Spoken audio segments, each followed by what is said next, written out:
The 26th of May 2011. John William Cooper was handed a life sentence for the deaths of Richard and Helen Thomas, committed in 1985.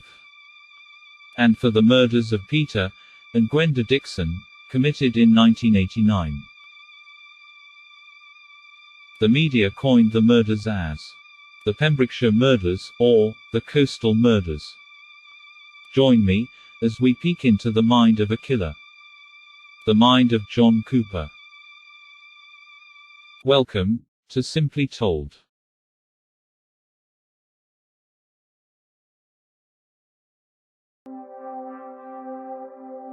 In his late teens, John was already charged with theft and assault, with a little drunk and disorderly thrown into the mix.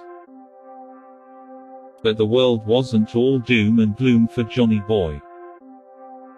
In 1978, he hits the jackpot, winning himself a brand new car in the newspaper Spot the Ball competition. The lucky devil was also handed £90,000 cash prize. About £500,000 today. Yep. The universe glanced right past me and notices John Cooper, rewarding him well. John's life changed, with a close friend later stating, quote, "John developed a huge drink and gambling habit after his winnings went to his head. It was a life-changing amount of money and I saw a real change in him. He spent most of it in pubs and bookies. People were scared of him and he got into a lot of fights. As his money dried up he started the robberies." End quote.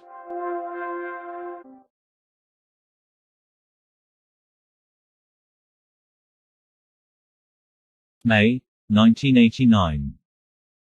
John Cooper appeared as a contestant on the TV game show Bullseye. A hollow, dark soul. He seems like an ordinary man. He doesn't understand emotion. But he sure knows how to mimic it. He's seen empathizing with his competitor on that show after having a bad round. Explains why pulling the trigger comes easy for him. In 1989, John Cooper was sent to jail and spent 14 years for unrelated crimes. He was released in January 2009. Then in April 2009, due to the advancement in forensic science, and after reviewing the case once again, it became evident that there was a good possibility John Cooper was involved in a separate case under investigation. On the 29th of June 1989, Peter and Gwenda Dixon were at the end of their holiday in Pembrokeshire. They decided to take a final walk along the coast. But they never returned. They were later found on the path. It appears John crossed paths with the couple, tying them up, followed with him requesting their bank cards and PIN numbers. After stealing £300, he rewards the couple with their final image of life. The image of a sawn-off shotgun he carries around concealed in his clothing, pointed at their face, at close range, moments before he pulls the trigger. It was only a matter of time before the police will come knocking on John's door. He was arrested in May 2009. In 2011, John Cooper was handed a life sentence for his crimes, appealing September 2011, but rejected in November 2012.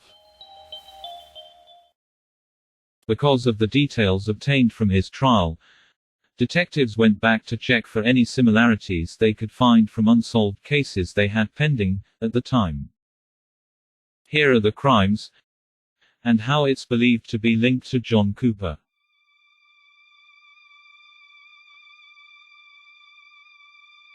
During his trial, police noticed how similar some of the details mentioned in his case was to another case, previously believed to be an accidental death.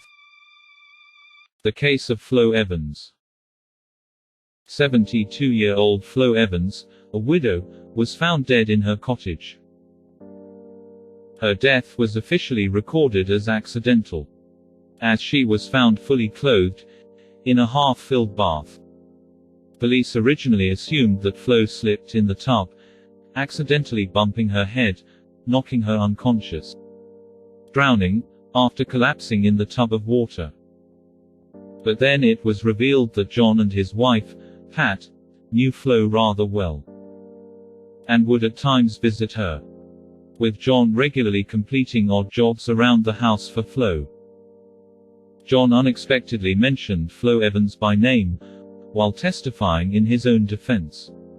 Flo's death was a little suspicious to police, but especially for Flo's family. But, now, with this additional info, it began to paint a new picture.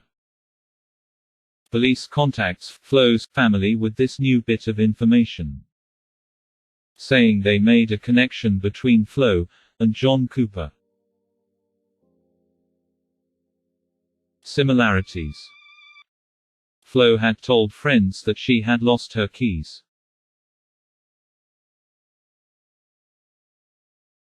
Stolen items includes cash, and some firearms.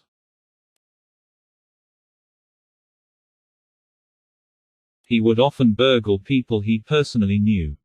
He would have known where Flo hid her money.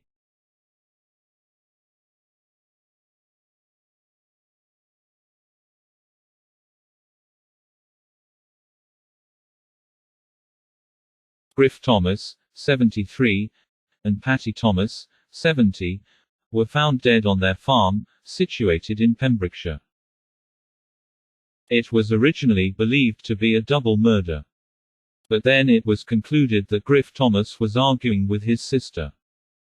With things eventually turning bad, it's believed that Griff hit his sister over the head with a blunt object before setting himself on fire. Similarities. It's believed the couple was killed during a botched burglary.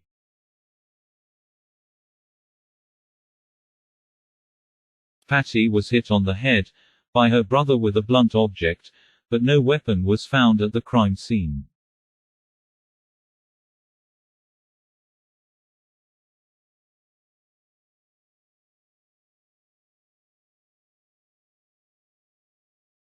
As most serial killers start killing at an early age, it was highly unlikely that these were John Cooper's only murders. Thanks for watching till the end. I hope you enjoyed this episode of Simply Told. I try and upload at least once a week. The golden word here is, try. Go and check out other episodes this channel has to offer. By clicking on like, share, and subscribe, will really help this channel grow. Thanks for watching. And have an awesome one. Sean.